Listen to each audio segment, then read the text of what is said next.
Krista chen le unau du tak teu in khom pui mi papol in khom pui mas thiang hlim avoi khatnan kan nei don ania kan berampu duam tak most reverend Stephen Rotluanga kan zinga oma nizan lama kan lo welcome to a chuan Father Joseph Lalbiak thanga kan vicar general kan zinga omboka chuan Father dangte voina ron thlen bela ni zan lama kan lo welcome to ma ila tuna hian lom takin I an chunga lom thu kan lo soi non le ni ro se crossin chiana siamin kan mas thiang hlim I lo tranang u pa le fa pa le tharau thiang hlim mengin amen kan lalpa Isu Krista khongai na te pathian mangai na le tharau thiang hlim pol na te chu in zan he na om ro se Krista unau du tak teu pathian ma kan kun chuan aza ngai na kan dong thina tuna kan sual te kan tlin lo na te kan ngai tu chuak anga mitling lo mitlak lo kan ni thewa kan mi zia te kan thil tia te chak lo na tam tak kan neya chungte chu tun huna kan ngai tu chuak anga pathian hena in hla ni la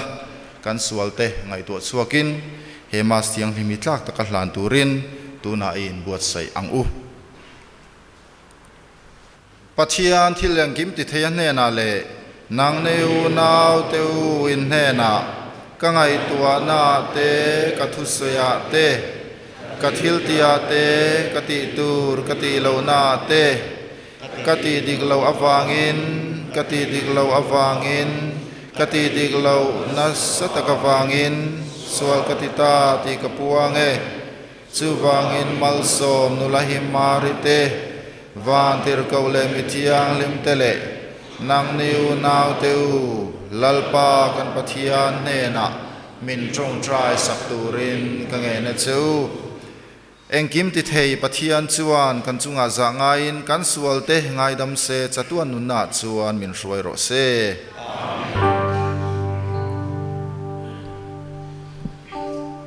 nang mi sual sim te chan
trong trayang u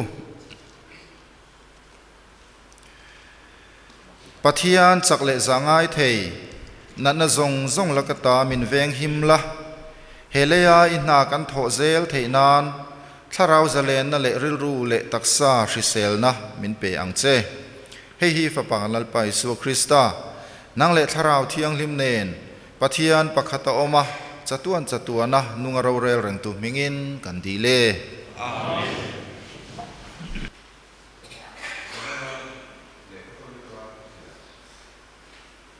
chỉ bảy buộc na upa chuan du tak gaya ti tak zeta kamangai chu chỉ bảy kabu ka du tak tharau lama imui ngil angin taksa lama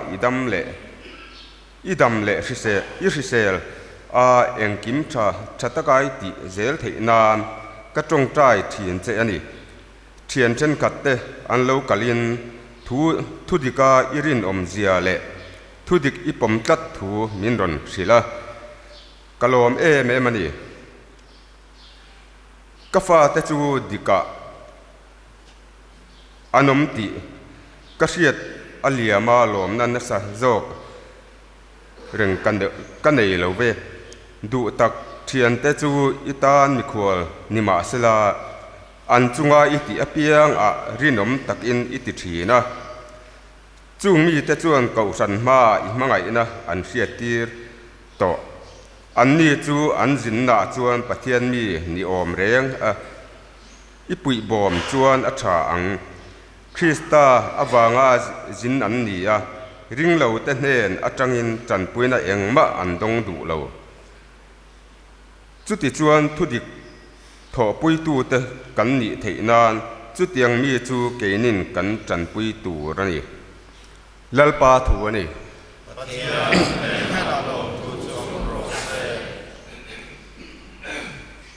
sam chan rual na tur lalpa ti mi chu ayanga thole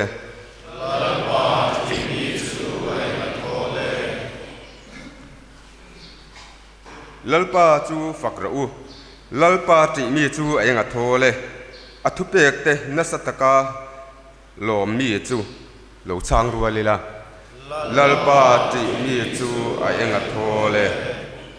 atha te chu leya hian chak takin an omanga midik tak te tha chu mal somin an omang chang rualila lalpa ti mi chu ayanga thole dingin acclamation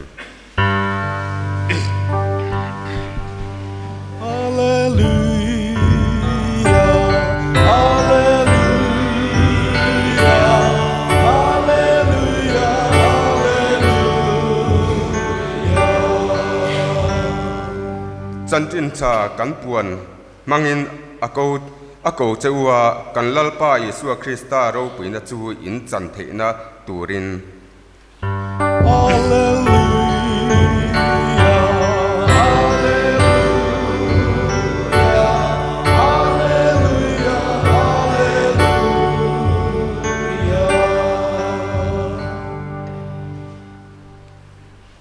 lalpa chin he nam ro se chan chen da thiang lem lo ka ziak chu lo chia ri la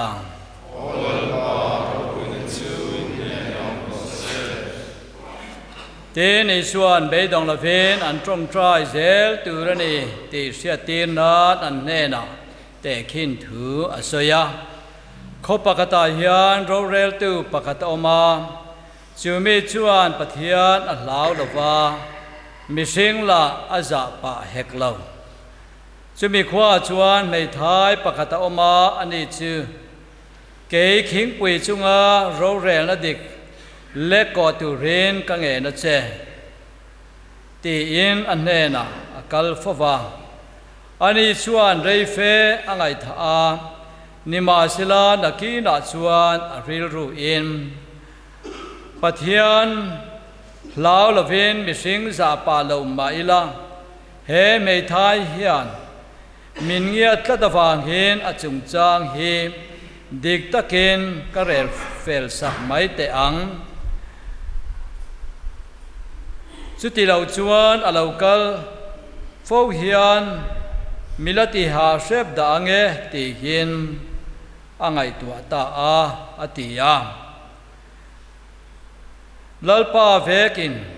ro rel tu dik lo thu soi chu shrau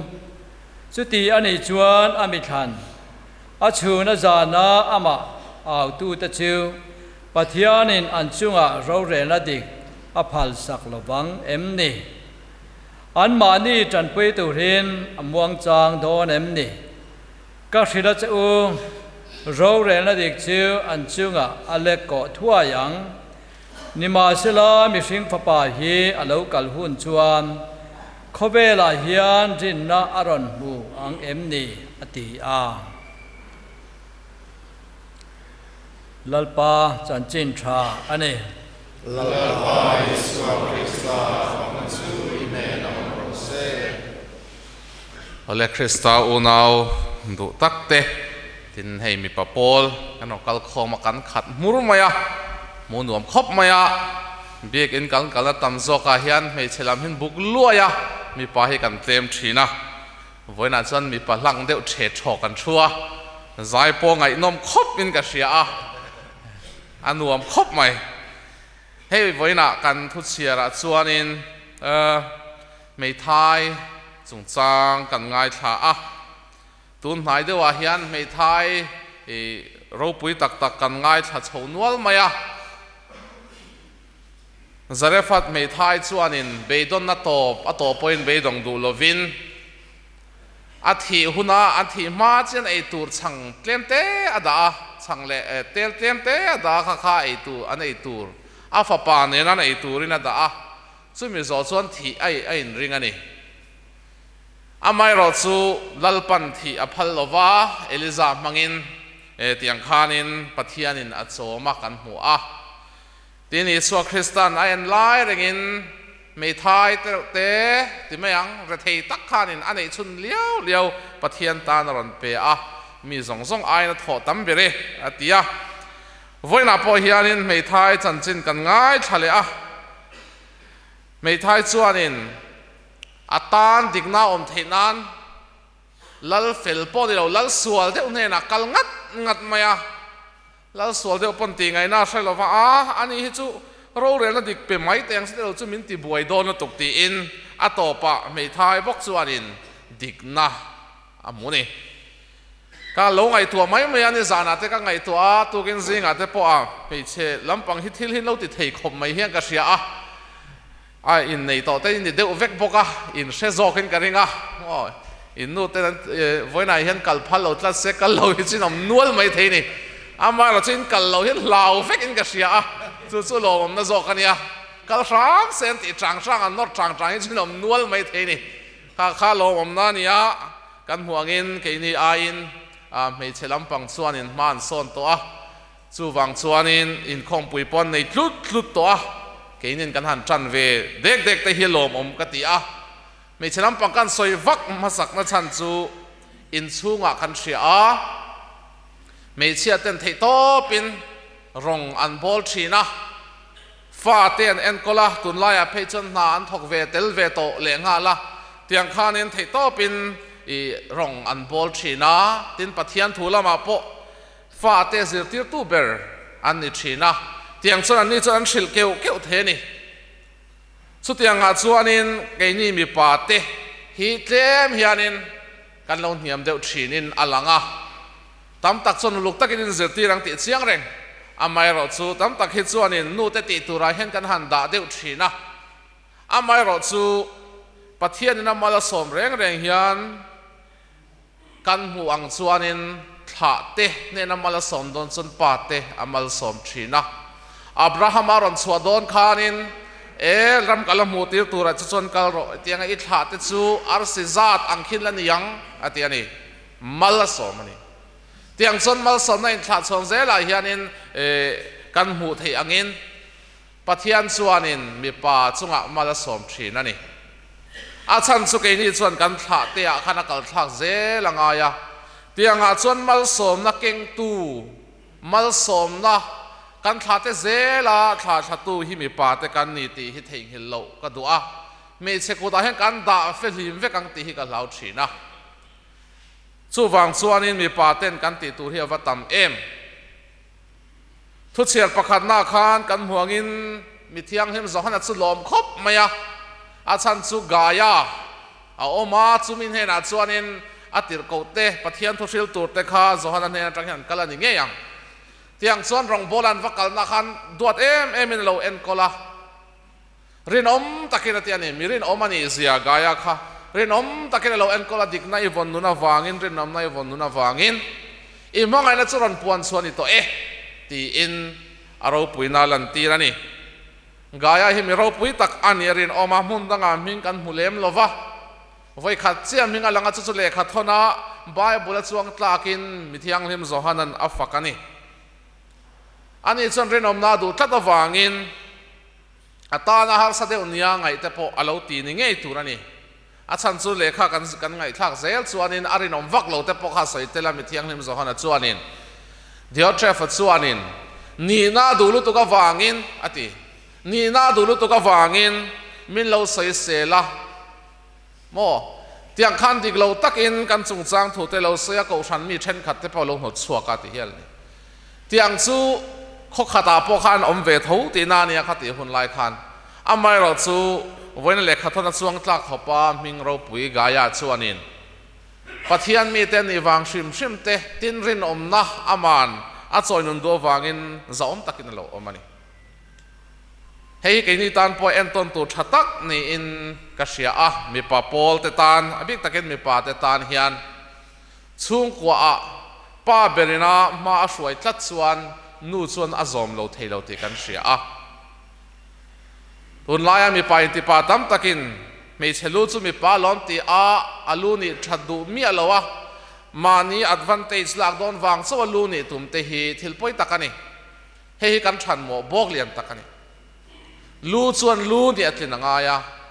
อาชันซูข้าขันมีดังเตะสวยโดนมีโอวางินจูวางินลูเบรินซูหุนสมุนริงอดอากาศส่วนนิน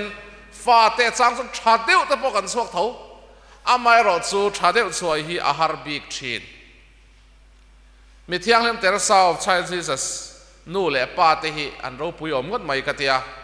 นู่เล่ป้าเตจงใจลายอันพุทธินะกันนู่เล่ป้าเตหีก็อังเอลเตนนี่อติเฮลนี่อาชันซูจงใจลายอันจงใจเปียงนั่นชิงเชียมุทินตัดจานันมาเนี่ยชิงเชียมุทินตัดนี่ทุชันป้าอันสอยเจ้าลงไม่เทอันไม่รอดซูมีเที่ยงที่มันเซลสวกที่ตัดกันเก่าฉันมีปัจจัยงาพอตั้มตั้งมีเฟลตักจิงจงใจจันละมาชุ่มกว่าจงใจถ้าดูมีเราตั้มตักกันอมตีกันเชียนี่กันลมตบมีดังป่วยนะข้างข้ากันซุยตูชาอันนี้อินในนาเปียงอาเฮียนกันใส่ชีนะกันใส่นนแหละนะกันใส่เรากันใส่ตบเทดอนหรอวะอินในนัดซูมินิสทรีมิชชั่นอันนี้เตียชัวกันนี่นั่นนี่กันติดชีนะตาจนคริสเตียนชุ่มกดชาดินตูมีเที่ยงหิมโซเซฟาเลนูมาเลตันชุ่มกวนดินนังดินตูกันนี่เจกันใส่บางหรอวะอินสิร์ตีน่าเป็นกันยังสิลบางหรอวะอาไม่เราจะ practice ฮาร์เดวชินนี่นั่นหลังอ่ะจูฟังส่วน practice น่าเฮียนินเคลมินกันหันม่วงฟันเดวชินนะเตียงอาส่วนกันม่วงฟันชุ่มเฮียนินกันฟาเต้นเราฉันเล่นพันส่วนกันบวยชินแห่งฮีปาติเฮียนเช่นอย่างนี้ละเกี่ยมานินก็ยังคอมโลคานินป่วยกันที่ฟักโลไม่ไทยอาไม่เราซื้อฝักปลาอีฟันโลคานินไว้ขัดินข้ากับปลาป่วยคอมเลยเนี่ยอัตเตอร์ไล่ส่วนเองมาใส่ดอนเราหิมตะกินเชียนที่นั่นกัลโดยังคอมนาคันอาไม่เราจะเราเรียนเตลังเองคอมไงเราชวนปลาป่วยคอมไงเราตีชรานตู้ขันยังคอมข้างไงสักฟักดอนเราอากัลลงอาจังเลยค่อยมาหมกกัลได้ยังมีปาเตเพจมีไม่เชื่อจุกันน่าเสียจกมีปาเตเพจจนปาเตกันเอ็นต้นขบมาอะสิลชันปาปงไงเราเองปนเบียกินาตีโดนมาละเอาเล่ตียงอากัลงาไม่รอดส่วนหัวสกัลเล่มีอะไรไม่ถึงเข่งมีอะไรไม่ถึงกันหมกพูนนายทิลตั้มตะกอมาเฮตาเตดไล่กันลงไงสั่งไงมีเราข้าต่อปาจนอันหัวจนเลียนเดิมเราช่างเลียนชีนั่นนี่จูวังส่วนอินคอมจังเตเองก็ติงเงจังกายนักกันติจวนอินข้านี่เกี่ยมานี่ตันไม่หลอกเราว่ากันขาดแต่แข่งอินหลอกชีนั่นนี่มัลสอนนั่นตรงจุดสุดที่นี่เราเกี่ยมานี่ปัทเทียนนี่จังกันคอมเราไม่เตียงบ่นู่เต้นมินนอร์งัดพวกเขาดูเราลุยตัดกันนี่จวนกันฟาดแต่ขาอันนั้นเล่นเวเดอหุ่นเชี่ยเล่ชานเชี่ยเดอหุ่นอันลุโฉเดอหุ่นจนคอนโทรลฮัลจัดสุดที่นี่เราว่าป้าเบรินอินคอมกุเลกำลังกุเลตีดาร์สอมมาสนิทจนกุเลจนเวกำลังอุติยากันตียงฟาดแต่ส่งอินเสียมตัวนั้นออกตู้กันนี่ชวนอันเล่นหุ่นปอกขันอินคอมเราตัวนั้นนี่เตียงเชมีอะไรฟังกัลเงยตัวนั้นไงต่อจู่direct ตะกับว่าสิลัวกับเฮาเชฟอายันอันหลอกจอกินกระริงกลับที่ยังสุกันริมนากันเสียตีด่านตัวนั้นมีปาเทียนที่ช่วงอินคอมน่าตีราชนหาสเดียวไม่เทียมไม่รอดจู่ทุชากันฟาเตฮีปาเตนั้นฟาเตฮีมีปานานาจู่ช่วงกว่าส่วนลูกันนี่เราเที่ยวว่าจู่วางส่วนฟาเตนอันง่ายทับอีกทีเกี่ยมานี่กันซิลัวล้อนี่พอทุชากันฟาเตฮี a to pa chuanin an hriat reng ani fo nu te hi chuan thil tam takan fa thina an hre treu boka amai ro chu an len nuwa mo an len nuwa an thu hriat reng thin chu pa ten tam takina kapain min hril thin chu an ti fo ani chu a top thleng an vong tlang pui bo chung chuan kan ni na poimo zia pholang le in ka hria a mei chelam pang wen kan soi deuh nuala o mei thai te poina be dong lo lal pa an ko thei chuan a me pa a thla tu ken ko tu offspring mo a bul tum tu le alu chuanin thil tam taka hian kan ken ko ve ngai chu wangin rin na in thla chhon na po hianin kan mo phuna sang le ti na ni chu ke ni mo phuna le zir tir lampanga i malatu zo kan chuan fum tlat chuan malam hun a eng lo thin malam hun a hianin thil tam takaron thleng mai the chang chuanin aron thlen ta ka chang kan control thei lo te kan boi thina ani ringot lova ama tang to thleng tur chu kan chung kwa phejo kan threlok fo chung kan hriat lok fo chu mi paten a thalam tura kan kai hroi thei phot chuanin vo in a kan kal chan hi lo tling hle donin ka hria a tlem te talpo ma kan son lau chuanin kan ko than hi kang ok ang ti chiang sani chu wang chuanin voina kal khom thei te a then chin pe vak lo mai the then chin phur viau mai thea in on kal khomi kan lom tak zet zet ani ko san poe lom tak zet zet ani ti hriat tu voina tang chon thil tam tak kan la ti ngai reng lo ti the polo ngai mai thei huai sen takin ti tu mang u mei thai re thei te poina huai sen takalal sol bera an ngai awa pan trang amani chuan ami pa in ti pa zok hi chuan in han pa thakin huai sen taka kan ti tur te kan ti ve hian awa hlim om don em ma kan va son chak don em ti hi voina hian ka cha du chewa Iso Krista zona to pa zona khanin ril ru a khoi khop maya ani chuan mi hring fa pa hi local hun chuan khowela hian rin na aron hu angem ni tiani voina hian kan chung ko khan iso local ta thut se rin na aron hu angem ka thin lung chunga hian local ta thut se ron thleng ta thut se ka to phun lo nai ta se rin na aron hu angem ring tu chu ka in ti velom ti in baptisma po ka chang velom communion po ka dong ve thina lom ti in pathian ma khanin kaloding thea mai ro chu thin lung en tu ataka en tu hian rin na aron hu angem le ti hi voina hian mi mal tin in zote la ka du khop maya hey catholic te kan vani em kan soi fo thina sacrament kan nei kan ti a kan pian ti ra tra kan thi thlengin ko san chuan min tuam hlom ani chu wang chuan a chang chuanin kan lung oi lu tuk te kan thamuang lu tuk te hi a chang chuanin thil ren na lampanga kan te tur tam tak ti lo kan tlak thina pathian nia in khom zok chu po kan la pe lo fram zui leng halte ko san na ti turati ten lo point a bible chia tar po hi ti ve tiang ti kan tum lo te hi kan than mo bo kan thina mi pa kan nia wanga sual ta big riau tura kan in ngai te mi pa kan ni ta ka wanga biak in kal lo big riau tura kan in ngai te hi chu adik lo hul hualani rin na keng tu rin na vong tu tura pathian in angai hi amma sabera chung ko pa miron tlo turani chu wang chon i thu le hla khalal pa hian angai poi mo le don ti hriat ani inu pui fa ta kan thei to pin rin lo puang chuak se nang ma khan rin nai nei ve si lo chuan aron zo ma sak pen chung ko aron lu na ma sa ber nang ma ani do na wangin mo phun na kan va nei na sa em chung una chon lal pa thei to pin kan lo ti ve trang e ti thei tu mo lal pa he kan chak lo chung po hianin kan ron pan ve trang e ti tu hi kan ni ve theim ti hi voina in zo ti la ka du khop mai hin hei father jonan thil dang soi bel rotia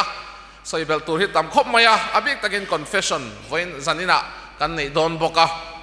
henga te hianin kan poimo zia hi kan thian non fo angai pa berin ma ron suai thap chuanin nu pui le fa te jonan kal lo thei lo top me hey kho sang kan kal zau zau to kho then khata hi chuanin an leader ten fele mema confession culture an ti an puang zau che an mani ron kalma saber thi confession ron kalma sabera mi dang ta kha kal lo hi har to top confession hi pui thiam te kan ngai tha chak viau po hi ni san lova thu nei na pathian na ada wangin kan thevek to kan in hial na po kai ai in hial thiam vek in ya mo protestant ho pe ju ke ju kan hial thiam lowa ha ta hi chuanin bible chang zong zong ne na hial dang thak thak thein tamin karinga pathian in thua pe min pe akal phung pathian kal phung kan thevek to mi sing tel loin pathian in chandam lova nu maringa te than kher kher kan ti chan po kan the chuang lo dai ra karon kal thei khan nu mari kal tlang kher kha ron pianga chu wang chuanin bishop fulton si na chuanin pathian chon mi sing kal tlangin mi ron sandama keini po hi mi sing kal tlang vek in emin te thiang le manga tian chu wang chon pathian chuanin apostle te ne na thu nei na pe Johana bung som ni chang som ni pathuma chon kan mu Iso Krista thole to thu nei na vana lon to dona wangin thu nei na apia tu sual pai ngai dam chu ngai dam aniang tu sual pai ngai dam lo pe chu ngai dam lo ni ang top me thil dang kha soi belte chiam lem lo chu wang chon thu nei na ama chawina ti theya an ngai thin pathian chawina ne lo mi sual ngai dam thean ti thin lai khan pathian chuanin mi sing te ne na apostle te ne na khan a delegate aron hlan chong tlat chumini wang chuanin har sa ber pol ani po kariang confession hi har sa tlang pui veka mi pa kan tiang catholic mi pa pol chau ni lo father te po hi kan ni tho har sa kan ti vek tho chan chu sual han puan meu hi chu atlon thlang ngoya mi pa in ti ve deu han sa po ve deu tan hi chuanin father te ma han thing thit rapa sual han puan hi chu in ngai tlom na le mani po in hu niam roi na thamani ma se khakalal pana diman tlat chapo deu chungin pathian ronga bol theilo wang hian in ngai tloma thing thia kun fo tur ngai dam dil fo tur kan ni na lai hi lalpa hin arot ti chiang khop maya chu wangin zanina po confession kan kaldona tiang akhan hi hingai poi moila ka du khop mai sual kan puan hianin aro pui em na chu mani sual he chu kan fihlim maya chu mai ba ka sual hianin ke mani ni lo mai ni lo kan chung kwa effect anei thina khotlang effect anei thin ti hi kan shet fo angai adaman voi khata ti sual dek ka mi zong zong mo atira sualina min ti dum vek ang hian pa berin sual ka khoi kha ke ma cho ka khoi mo ka ti khan midang a effect thin ka fa te azunga kai thi kan nu azunga kai thi khotlanga ko thana zunga kai thi na ni chu wang chon kan sual te kha te tlen fa ya om khan ke ma ni cho kan thiang hlim ani mai lo ko san kan te thiang hlim te lani chan chue kan te chon ko thana chuanin ko than taksa le this iso Krista taksa le thisen e tu te iso Krista taksa te ko than chu Krista taksa kan tiangin kan cheng veka taksa peng pakhat te poliama na chuan taksa pum mana thiran tiang khan vana hianin poimolo viawa kaloin sia ka in khom lo emo kai chu ka pe lo veti azu hun samuna kalo tlan ringot khan ko than peng pakhat kha iliam ani khal hiam kha dam pot lo chon taksa pum pui khan ma son theilo tlatalo chu wangin confession a iwa kal khan pui thiam ma iwa kun khan isual sang te hlia mai lo om na sang te kha iwa hlan khan ko san doctor chuan pathian thil ti theina min alo ti dam che nang mai dam ani mai lo wa amuam ma dam ani mai lo taksa pu madam thi chu wang chuanin confession te po hi mo phuna lian takani kan kalngam lo kan she viau te he hi chu om ang reng ka soi tak ang khanin tu po yan confession kal hi chu nuam kan tilo amai chu kan kal zo che hen in chi hin wang khop men ti thin ani in chir takin wang thei khop maya chu wang chuanin ko san that nan cầu sanh đầm nan kan sung qua đầm nan kan tu lệ pha ten chặt nan cái mà ni ber po kan siam thar nan confession a po hian ho kal chevi tu mang u cầu sanh hi iti thar luai teng u voina het lai za heta hian in register za zan hi som thum pani ani a voina non kalbel nual po ka zan hi som nga za thum don kan kala confession kan kal thup chuan kan in siam thar le in karing kan sung ko pan thar hok mayang cầu san kan loi na po kan thar hokang chu wang chuan in pathian na thil tha min pek zing a har ber pola kan ngai confession hi ho voina chon huai takin pan teng u tia kan pan phot chuan saitak ang khanin dam na kan thlen ngal der ministry kan tran ngal der ani ti sia in pathian ma khu ni la lalpan rin naron huangem ni tia chang thei tu e lalpa ke chuan karinge ti thei tu kan ni nan voina ma sa hian in hlan chun zomang u dingin ring tu te trong trai na unaw du tak teu CMP in khom pui lian nei le thaya min siam tu kong tin renga min kai hruaya min tran pui tu kan pa pathian hne na chuan alalram alo zau zel nan heti hian i lo trong trai ang u lalpa kan trong trai na ngai thlang che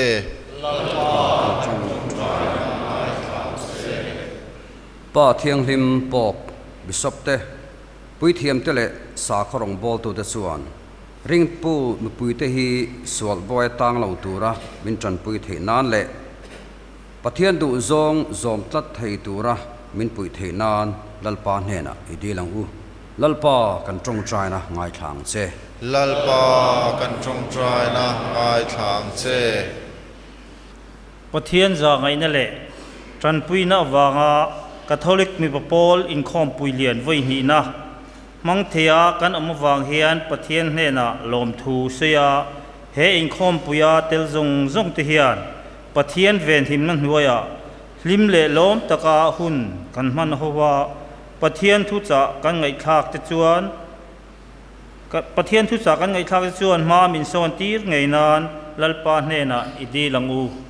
lalpa kan tong trai da ngai thang che lalpa kan trong trai na ngai thlang che cái này Catholic pa hậu te hiền voina pathian thuin min se ang khan lalpa tria ama min huwa midik ni le trong trai fan thin tu ni chu til thaber ke ma ni le kan tu le fa te thlenga mal som na te mui ngil na te eng thon na te le kum kho a ngin lo na mu na tur ani ti kan shiata pathian tu pek zom le trong trai ngai poimo tu te kan ni theinan lalpa hne na idi lang u lalpa kan trong trai na ngai thlang che lalpa kan trong trai na ngai thlang che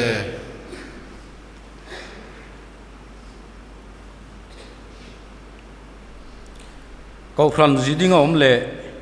Isua Christa taksa le thisen ta chom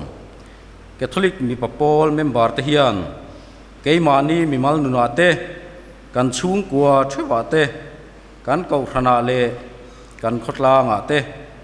pathian ram malo thlen theinan tho hlok ber tur kan ni zia chiang taka kan riat na na kai hara kan lawam theinan lalpa hne nei di langu lalpa kan tong trai ngai thlang che lalpa kan trong trai na ngai thlang che in do na wanga hreom tur te mang ang taka ong te an chan pul dik tak chang theilowa ong te le dam lo te chuan pathian za ngai na zara chan chuak tu le pui tu tha tak an lo hmuwa lalpa thamun na le tran pui na an don nan lalpa hne nei di lang u lalpa kan tong trai na ngai thlang che lalpa kan trong trai na ngai thlang che kan pa pathian kan diocese chung tlang sanga Catholic mi papol te en kola i kai roi ze lawangin lom thu kan hrila che kan in khom pui chunga thil tha kan hmu le hriat te hi kan thin lunga han tinung la iram ti zau zel tu kan ni theinan min puyang che he hi kan lalpa Isu Krista mengin kan dile amen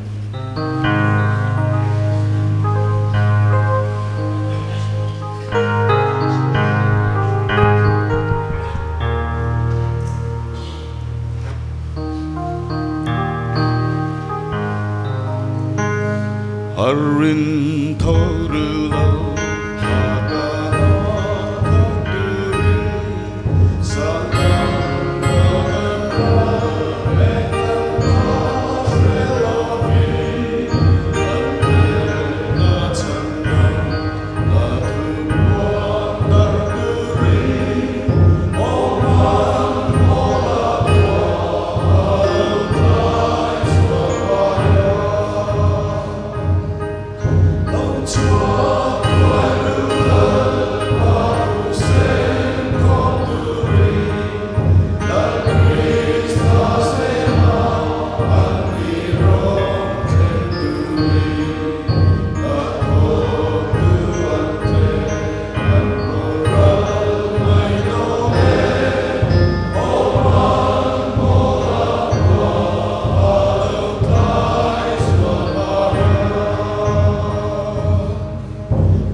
unau teu in thoina thiang lim kan hlan lein hlan hi engkim ti thei pa pathian pomtla kan I theina ni tong trai ang u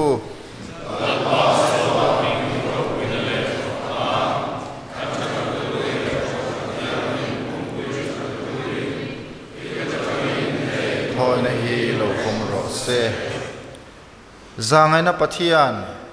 he eucharisa hian kan lalpa thi na chu kan sera thilpe kan ron hlan te hi lo pomla ani chu mangai na kan zui theina min puyang che ani chu chatuan lalpa ani sia hei kan lalpa Krista zara kan dile amen lalpa chu in hne na omro se in thin lung choi sang ro u lalpa kan pathian hne na lom thu I hrilang u pa pathian thileng kim ti theileng lai poa nung reng eng lai poa mun tin reng a lom thu kan hril che hi kan ti tu reng ani mangai na in mi hring isiama digna in thiam lo I chantira ingil neina awangin Krishna chuan I chandam thunga ti chuan angel tele van sai polten iom puina chu maktia han biak lai che hian I ro puina hla hlim taka an sak chu kan o te hian ron zom ve ro se thiang lim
olalpa I thiang hlim tak zet awangin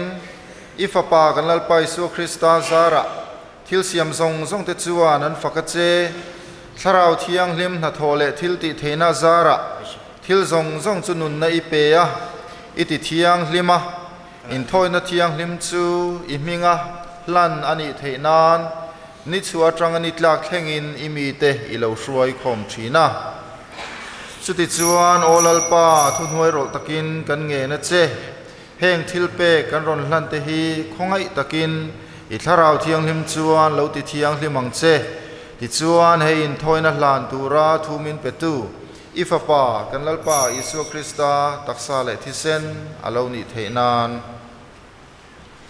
phatsana omlai le atuar tur thinlung taka pomlai khan ama ngein chang ala a lom thu a hril che a mal som na thu soin chang chu a phela azir tir te hne na apeya heti hia na soya hei hi in zain la ula ei ro u hei hi ka taksa ani intana pek tur chu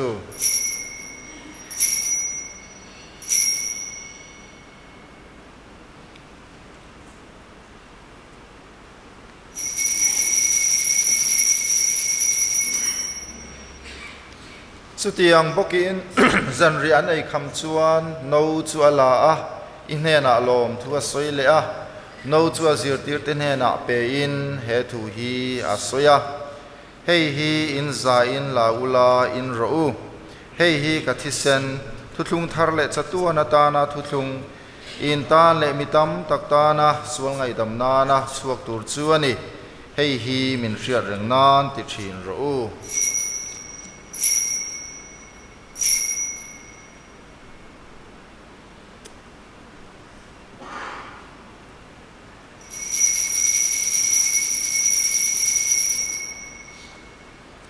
rinna thil mak chu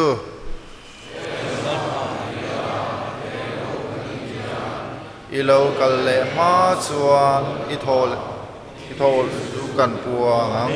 chút ít chuan olalpa kan chan dam na na ifapa tor na te ropui taka thole na le vana alon na te riat reng na kan ser lai le alo kal le hun kan nga reng lai hian lom thu soi nan he in thoi na thiang hlim le nung hi in he na kan ron hla ne iko ranin thoi na hi lo thlir la he in thoi na atana thil hlan athina azara nangma ne na in rem le na min chen tu hi lo pomang che keini krista taksa le thisena chom te hi atharau thiang hlima kan lo kha a krista chuan taksa pum khat le rel rum hun khata kanom theinan min sia mang che Krista chuan chatuan thilhanatan min siam se ti chuan eng lai puwa an tong trai sakna le tran puina kan be sei imi than abik takin malsom mari thiang hlim pathian nu te apostol thiang hlim te miro pui martyr tele ichatuan rochu martyr te zong nen ichatuan rochu lua za turin min siam ang che olalpa nang ma ne na kan in rem le na min siam sak tu hei thona hian khobel song so in rem na le chan dam na ron then ro se ram tiam lam pana kal mek le ya ikausan ichia lo kan po Francis kan Bishop Stephen le Joachim le Bishop Zong te pui thiam le mi pui hau zong itana isiam to te hi rin na le mai na chuan min ting he tang che kan pa khong ai takin i mai suai khom he chung ko trong trai na hi ngai tha la o pa za ngai na khat khobel mun sang a ifa te chu in ne na suai yang che kan unau kalta tele idu zong te thin tu he khovel chu asanta te zong kha ilal rama chuan lo lom lu tang che chuda chuan khovela thil tha zong lo chuan na ifapa kan lalpa isu krista zara iro puina chu afam kimin chatuan na chanve kan be se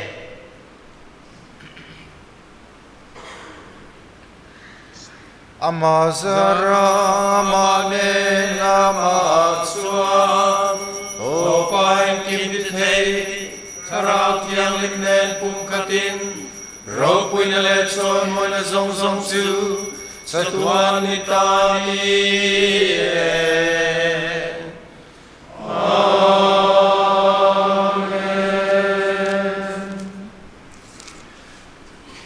kan chandam tu thupek ang le zirtir na thiang limena sayangin kan pa pathian ne na ilo trong tra kan pa van sa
lalpa thil thalo zong lakata min chan himla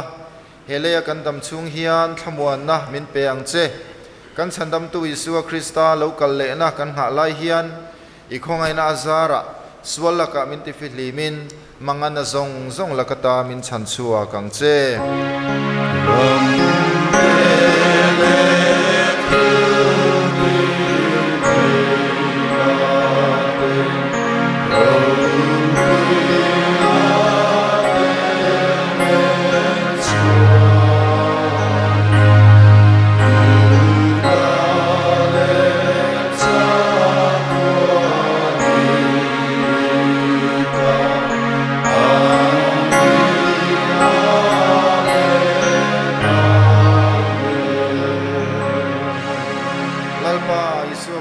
Isu tirten he na thamuan na kan nu chia cheu keima thamuan na ka pe cheu titu kan sual te en lovini ko shanrin na chu en zok la idu danang zelin thamuan na lein pum khan na chu pe ang che chatua na nung le rorel tu inisia amen lalpa thamuan na chu in he na omrang ro se kan in remani ti en tir na hilo na yang u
pathian beram nau khovel sual phurbo tu chu ani beram nau zanria kil pui tora som te chu an ni hlo e lalpa kain hi lo lu natla ani lo ve thu chau soila ka thara wa dam mayang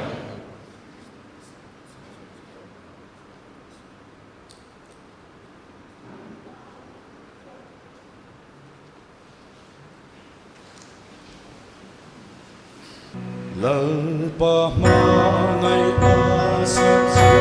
le tu sia sui se lo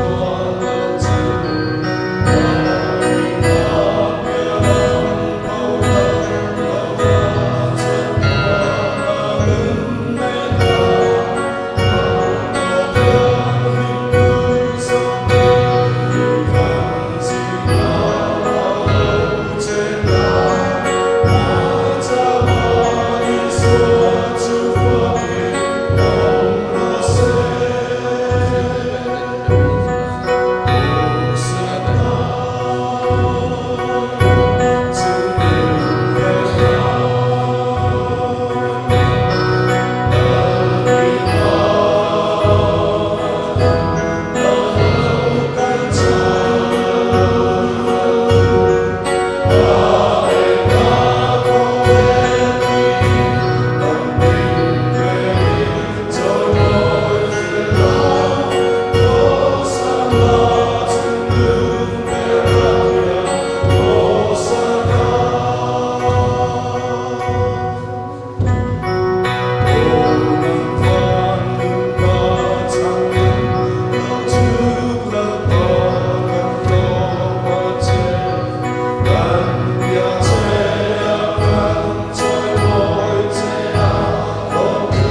Chương trình communion tuần hùa trọng trai na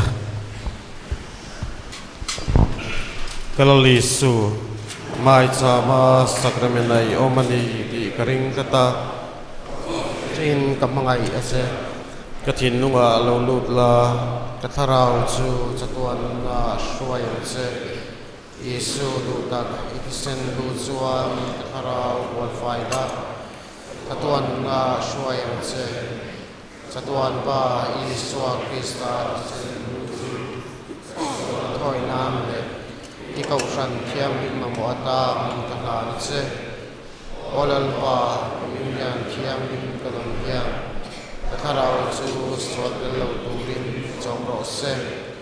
umkhoa nureng chu isia Yesu saidam le nang mang turin poyang se o Yesu thiam min ver ikna mai tu sein min puila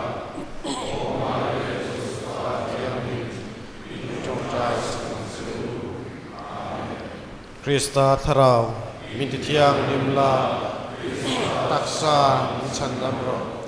Krista sen lua khatla Krista na ka tuiluam chua min tleng fai ro Krista tuana min thamwan tu liang che Yesu thiam mai thala liang ne ya chua min tu ang che Melma naka minhumang se Lati umara min kaula Iyam na min suwayan se Jadi chuan mi thiam nim Tuan min kafakang se Lom te soi trong trai na O nang pathian rau pui ber le thaber Vaina mas thiang nim lan a tel theya min siam avagin Lom thu kan trila che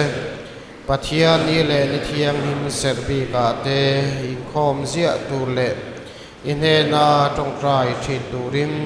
ifa te min puyang che kan thil ma mo zong zong te min putu sakna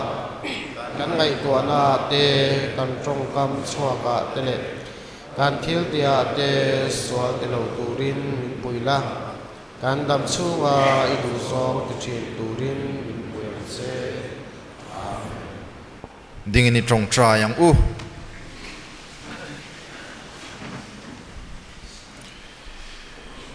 lalpa ithil pek thiang hlima min choma wang hian lom thu kan hrila che kan chunga hian I tharau thiang hlim han leila he van cho chakna hian I rong bolna ril ru nget tak min pero se he hi kan lalpa I suam hingin kan dile lalpa chu in hnen om ro se Pathian thileng kim ti thei pa le fa pa le tharau thiang hlim chuan mal som chu ro se kal ula lalpa chan chin tha chu puang ro u Pathian le la chu ro se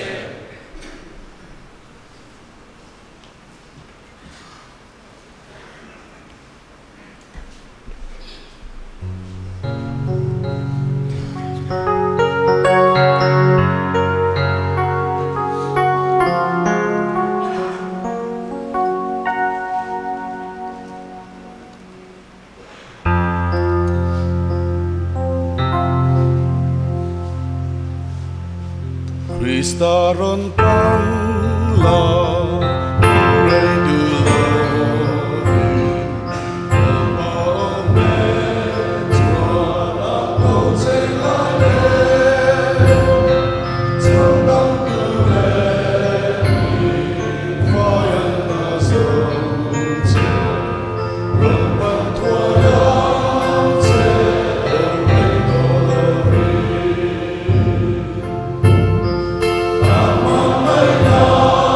Oh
Ôi su thiên lung thiang lim ber